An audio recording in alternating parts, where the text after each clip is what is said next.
We have our next guest standing by. And as I said at the beginning of the show, it is my great shame and regret that it's been so long since Tariq Elnaga graced the airwaves of Rebel News. So let's bring him on. Friend, Oh, hi. independence-minded advocate, cowboy. Cowboy. Yeah, don't forget that part, I cowboy. Yeah. love it. Thank you. Howdy, Hey, Sheila. How's it been? you know what? It's been great, busy, hectic. I I see believe on it. the internet that you were doing well.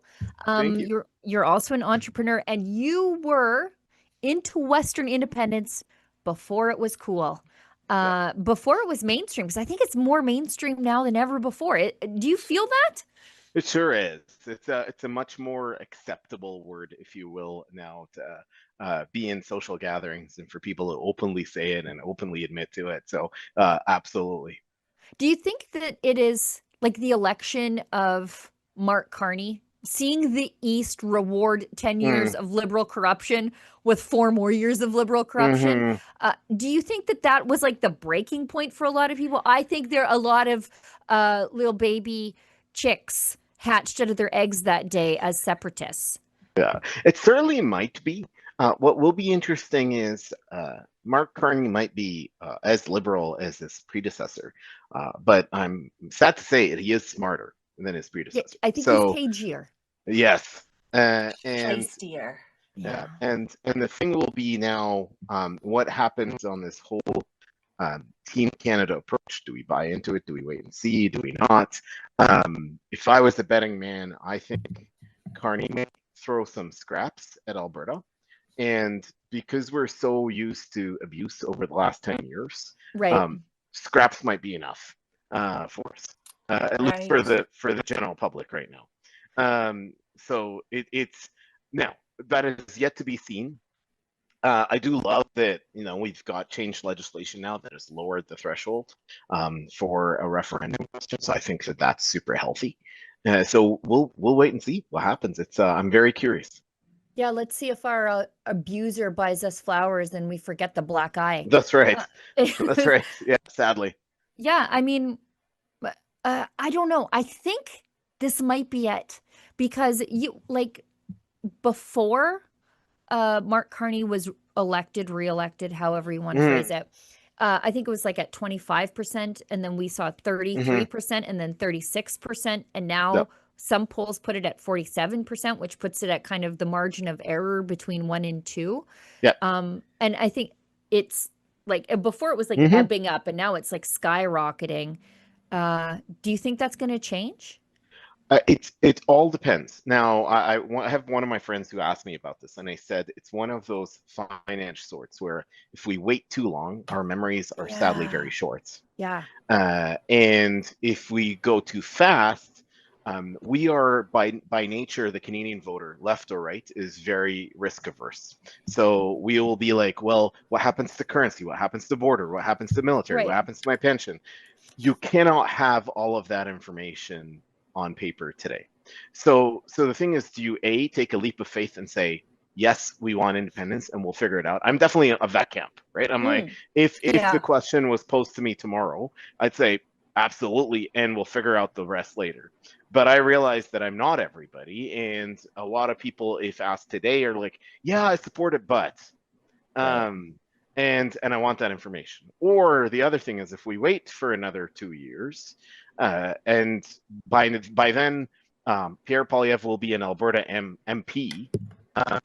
Is oh, we should give him another kick at the can. You know, Hmm. so it's one of those things where wait too long and the memory fades. Go too fast, and a lot of questions that don't have answers are going to get asked. Yeah, so Hmm. what's the sweet spot then? Because yeah, I mean, you want to sort of go at the height of the momentum Right. and Strike you when the and iron's hot. Yeah. right, Yeah. and then you want to make sure that those people who are yes, but I have this objection or yes, I have this but I Mm, have this question, you want to make sure that those people are moved over into the right camp. But yeah, but then sort of momentum starts to drop off. 100%. So I would say I do appreciate a lot of the efforts in a nonpartisan manner that Right. groups like the APP are doing, where they're like, hey, this is how much we pay more than we get. This is how much we own more of the CPP than we get. These are the things that could be in provincial control versus federal control if we were independent. So I do appreciate that as an education campaign. Now, is it reaching the right people? That's the question. And I do think it's definitely reaching the already won over, like the folks like Right. me who are like, yeah, let's go. Like in a question, I'd answer it tomorrow and say, yes, let's go. But ultimately, and then the other thing as well is what happens at the leadership level, right? So ultimately, Alberta is very, very tied into our conservative leadership, both provincially and federally. What direction, because we listen to them, what direction are they moving in? And right now we have at a federal level, ones that are like, no, I still believe in a united Canada, just our systems are broken. And at a provincial level, we're like, we're going to give this Team Canada thing a chance. At least that's what I'm seeing right now at a provincial level. So it's not clear cut where, you look at a guy like Yves-François Blanchet, for example, in Quebec. I can't stand the guy, but I truly think he is the most effective federal politician there is because he's wildly consistent. Yes. He wakes up Yes. every morning and says, what Quebec wants, Quebec gets. There is no wavering of his message. There is no wavering of his path. There's never, hey, let's try Team Canada. No, he is one singular focused track, and that's it. That's all. We still don't have that yet for Alberta. We still don't have that person that wakes up and says, I don't care about the rest of Canada. What Alberta wants, Alberta gets. Well, wait until Pierre Poilievre has a seat in Alberta, because during the federal election campaign, he was hard pressed to talk about the equalization formula. Okay, you just could not get him. Well, you couldn't get him to talk about a lot of really important things to people in the West because he had to appeal to those Eastern voters, right? Correct. But when he becomes an Alberta MP, you bet your bottom dollar he's going to take a big interest in equalization payments for Alberta in the rejigging of the equalization formula in Canada, because he will not survive as an Alberta MP if he does not take that Alberta first approach. So it'll be really interesting to see how that dynamic changes, especially that he is still the leader of the opposition. Like it's just going to be so interesting to watch. 100%. Yeah, 100%. I'm super curious. I mean, I like Sheila, like you said, we go way back on this journey, you and I together, and I'm very curious. On one hand, I'm very encouraged to see that independence and separation, autonomy, sovereignty, in whichever way you put it, is becoming more and more mainstream, more acceptable, and people are talking about it. But I'm a man of action. I want to see action, right? And whether that action comes in one of two ways. So I've always said independence can come either as a switch. One morning we're a part of Canada, and then in the afternoon we're not.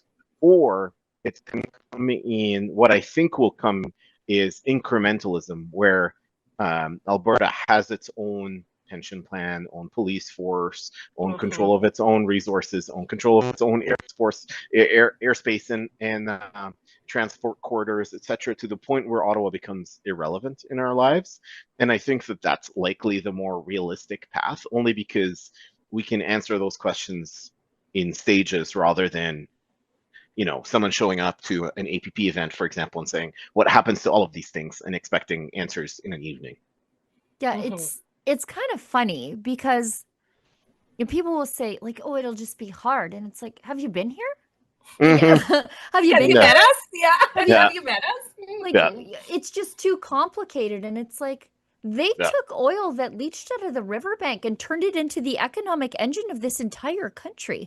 I live on the land my ancestors broke with their back and their hands. You think that we can't handle some paperwork? Like, it just 100%. There are a lot of reasons why people might want to stay in Canada, but that leaving would be too hard should never be one of them if you are an Albertan.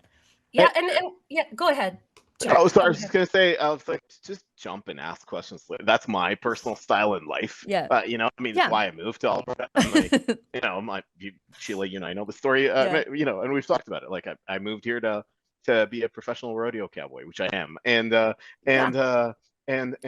funny part is, like, I had no plan figured out. I was like, I'm just gonna move here and figure it out as we go. And here we are in my third No now parachute.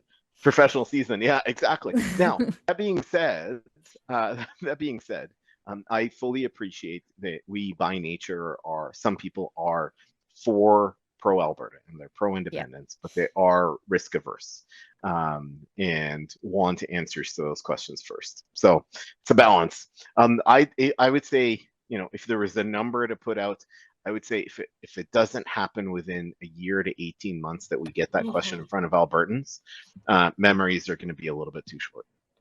Yeah, and that gives the federal government a lot of time to pretend like they're coming in with a bouquet of roses when really we all know they are red flags.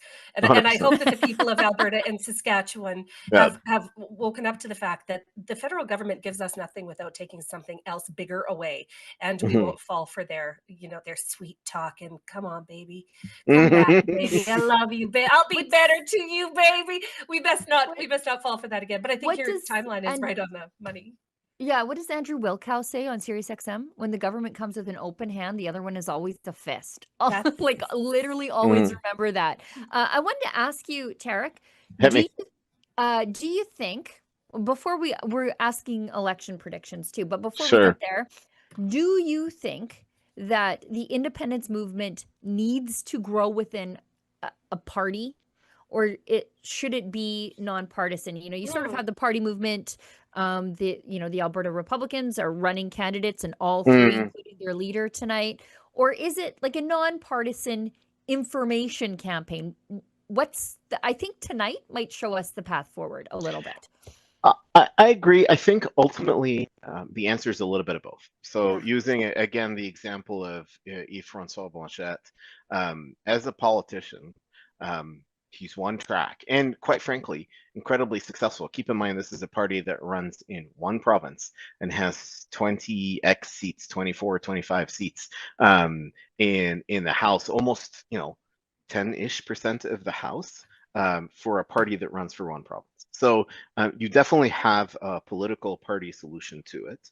But two, you have groups like the APP that do not ask what your party membership is at the door. And people are coming in and saying, hey, you were a supporter of a sovereign independent Alberta, come on in. And so I think the answer is likely a titch of both.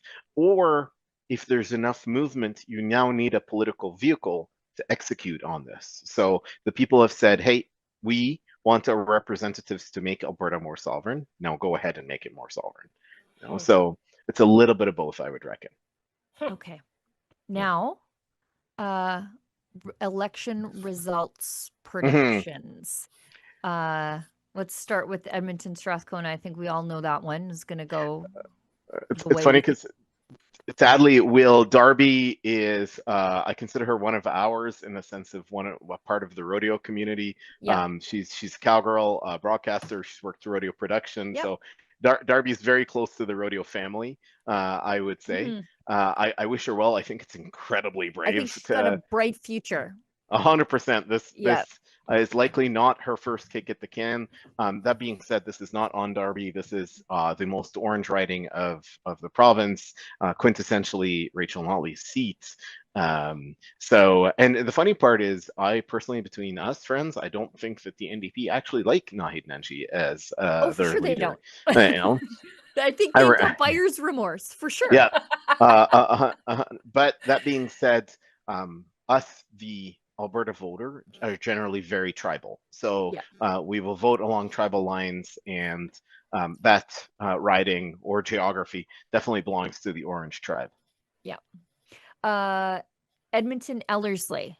Ellerslie's I think an interesting one. Yeah, it's interesting. I think the UCP will do better than I think predicted, but this is also the riding that gave us Rod Loyola twice. Like, I get the first time, but the second time when you knew him, you voted for him. And the guy, keep in mind, is not a graduate of the NDP. He's the graduate of the actual Communist Party of Alberta, right? So So the thing is, that one's an interesting one because you have two community candidates. So it's a question of who connected more with the community Right. in that one. That being said, I looked at the RASTA results. Rod Leola blew out that riding by like 65% of the vote. Right.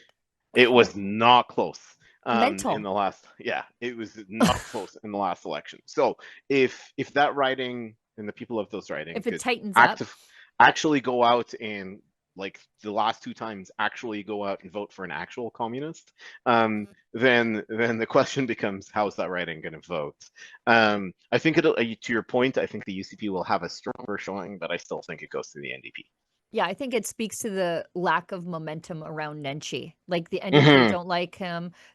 Usually there's the longer a premier's in power, it sort of like tails off. Yeah. And Danielle seems to be at least maintaining or going up. Mhm. So, and I think that's Yeah.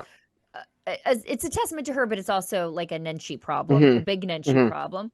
Old Didsbury, Three Hills. What do you think is happening there, and what percentage of the vote do you think the Republicans are going to get? Ooh, good question.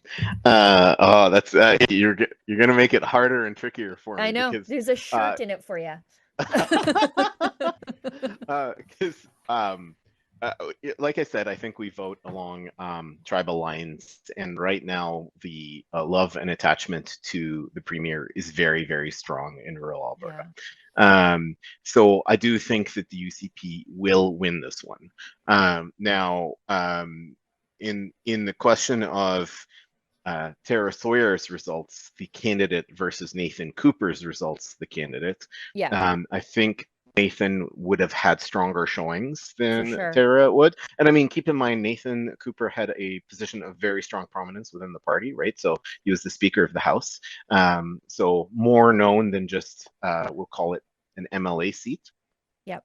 In terms of percentage, this is one of those rare ridings where I think you have two conservative horses in the race versus, UCP 1, NDP 2. Like, I think this will be a riding where you'll see NDP 3 in that riding, rather in third place rather than second place. Now, in terms of percentages, yeah, I couldn't tell you.